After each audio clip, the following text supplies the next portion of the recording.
नाज़रीन अवामी press club Malir ऐं सिंधी अदबी संगत शौक़ मलीर जी गॾियल सहकार सां हर साल जीअं हिन साल बि मलीर मुशाइरो मुनक़द कयो वियो, जंहिंमें मलीर सुमेत कराचीअ में वॾे तादाद में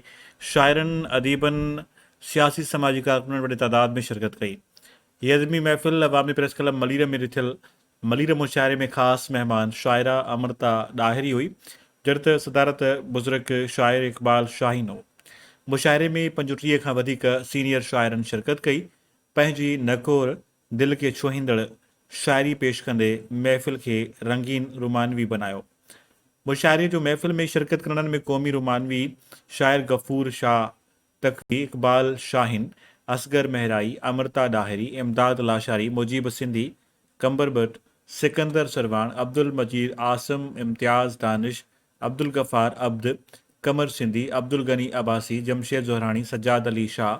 लजपात राय, जबार गरीब, नदीम थईम, अमीन भुट्टो, शाह मोहम्मद शाह, लियाकत अली भंड, नियाज़ शाह, हनीफ गुलड़ी ऐं ॿिया केतिरा ई सीनियर शाइर शामिल हुआ, जिन पंहिंजी शाइरीअ सां ॿुधंदड़ जेके हुआ उन्हनि खे दिलि मोहित ऐं दाद वसूल कयो। महफ़िल दौरान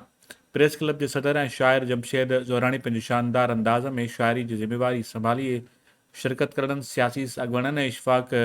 चनड़, अनवर मेमुण, सिकंदर जोगी, इक़बाल कलमती, वहाब गबोल, फैज़ सिंधी, अयाज़ हकड़ो, साजिद गोरेलो ऐं ॿिया पिण मौजूद हुआ। जिंदगी का ये सफर शाही कटेगा। शायरी मुशायरा ये इल्म अदब सां ताल्लुक़ रखनि था पिया ऐं हिन में तमामु वॾो जेको आहे सो सिंध जो जेको शाइर आहिनि अदीब आहिनि उहो पंहिंजे कोशिश ऐं इल्म सां आवाम खे पंहिंजी रोशनीअ ते बनाइनि था। ऐं ॿियो असां मलीर प्रेस क्लब जे प्रेस क्लब जा थोरा ही जेको मलीर मुशाइरो थिए पियो इहा हिकिड़ी सुजाॻी जी वाट आहे ऐं तव्हां इहा सुजाॻी जी वाट खई आहे, इहा ॾाढो सुठो ऐं हिकिड़ो उत्साह बि मिले थो शाइरनि खे पंहिंजी शाइरी पेश करण जो ऐं इहो तमामु सुठी ॻाल्हि आहे। इहो थींदो रहे त बहितरु आहे ऐं इन सां काफ़ी तब्दीली बि अचे थी, नवां नवां ख़्याल था अचनि, नई नई शाइरी ऐं असां जहिड़ा नंढड़नि शाइरनि खे इहो मौक़ो थो मिले त पंहिंजी शाइरी पेश करे सघूं, पंहिंजा ॾुख सूर जेके क़ौम जा दर्द आहिनि। तमामु ख़ुशाइंद अमल आहे जेको असांजे तंज़ीम सिंधी अदबी संगत मलीर शाख ऐं अवामी प्रेस क्लब मलीर कराए रही आहे। ख़ासि तौर ते जेको हीउ मुशाइरो आहे मलीर मुशाइरो, इहो बेसिकली अवामी प्रेस क्लब मलीर कराईंदी रही आहे, पर तक़रीबन 2 सालनि खां ॿई गॾिजी करे अवामी प्रेस क्लब ऐं सिंधी अदबी संगत शाख मलीर गॾिजी करे कनि पिया। इहो हिकिड़ो जेको आहे हिन इहो फ़ाइदो थियो आहे त इन सां ॿिन्हिनि जो हिकिड़ो तक़रीबन कराची जे हवाले सां मलीर जे हवाले सां तव्हां सम्झां थो त हिन अवामी प्रेस क्लब मलीर वारनि अॼु न पर हिन इहो सिलसिलो जेको आहे सो 5 सालनि खां पहिरीं शुरू कयो आहे ऐं उन सां जेको आहे सो मलीर में जेका अदीब दोस्त शाइर हुआ जेका लिखारी आहिनि उनखे हिकिड़ो नओं उत्साह मिलियो आहे ऐं यकीन सां त उहे माण्हू उहे शाइर उहे दोस्त जेका बिल्कुलु लिखा पिया हुआ ऐं उन्हनि खे आउं सम्झां थो त हक़ीक़त इहा आहे त असां मलीर प्रेस क्लब अवामी प्रेस क्लब हिकु तमामु सुठो प्लेटफॉर्म आहे नवनि शाइरनि लाइ। हिते जेकी चिकताण हले थी असां नवां शाइर जेके आहिनि ख़ासि तौर ते उन्हनि लाइ त हिन परेशानियुनि ऐं जेको शाइर जेको आहे पंहिंजा अहसास पंहिंजा जेके दर्द आहिनि समाज जा पंहिंजा पंहिंजे लफ़्ज़नि में पहुचाए थो दुनिया ताईं, कुझु पंहिंजी तकलीफ़ूं कुझु ॿियनि जूं।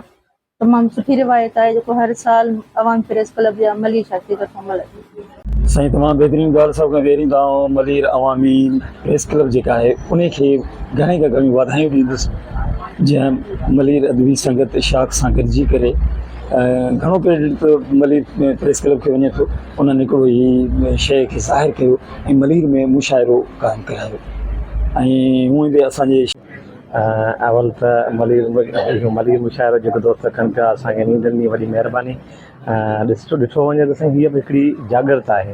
हीअ अवाम खे हिकिड़ी जागरत ॾियण जो हिकिड़ो क़िस्म आहे। शाइर वीचारा पंहिंजे लफ़्ज़नि जी भेटा करे दोस्तनि खे ऐं माण्हुनि खे भेटा ॾियनि था ऐं उन्हनि सां गॾोगॾु हीअ वॾी माण्हुनि खे ॼाण ॾियनि था। शाइरी हाँ जे पंहिंजो पाण में पाई हाँ ईअं न मूंखे तड़पाई हा जे पंहिंजो पाण में पाई हा ईअं न मूंखे तड़पाई हा पोइ भला छो मां विखिरां हा पोइ भला छो अजनबी सारे मिले चाहतों के दरमियां शायरी ऐं ही जेको